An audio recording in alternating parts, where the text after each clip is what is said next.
தம்பி நானே. நீ பண்றியா? என்ன பண்ணு? இப்படி வந்து நின்று பண்ணு.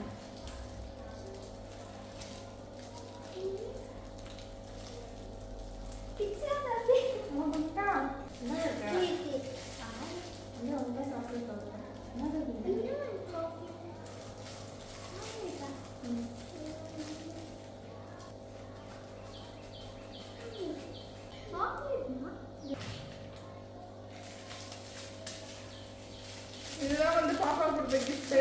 ஏதோ அவளால முடிஞ்சதா ஃப்ரெண்டுகிட்ட சொல்லி தான் வந்து வாங்கிட்டு வர சொல்லியிருந்தா. இது வந்து புளி. இது அந்த ஜவ்வு மிட்டாய் நம்மளாம் அப்போ சாப்பிடுவோம்ல, 90ஸ்க்குலாம் தெரியுது.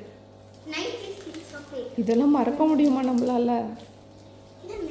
இது வந்து அந்த மேங்கோ ஸ்லைஸு. இது மட்டும் என்ன மிட்டாயின்ட்டு தெரியல. உங்களுக்கு தெரிஞ்சால் கமெண்ட் பாக்ஸில் கமெண்ட் பண்ணுங்கள். என்னதான் சின்ன கிஃப்டாக கொடுத்தாலும் நம்ம பசங்க கொடுத்தா நம்மளுக்கு வந்து ரொம்ப ஹாப்பியாக தானே இருக்கும். எனக்கும் ஹாப்பியாக தான் இருந்துச்சு. இந்த வீடியோ பிடிச்சிருந்தா குட்டியாக ஒரு லைக் போட்டுங்க. இதுவரை எங்கள் சேனலை சப்ஸ்கிரைப் பண்ணாமல் பார்த்துட்ருக்கீங்கன்னா மறக்காமல் சப்ஸ்கிரைப் பண்ணுங்க. தேங்க்யூ.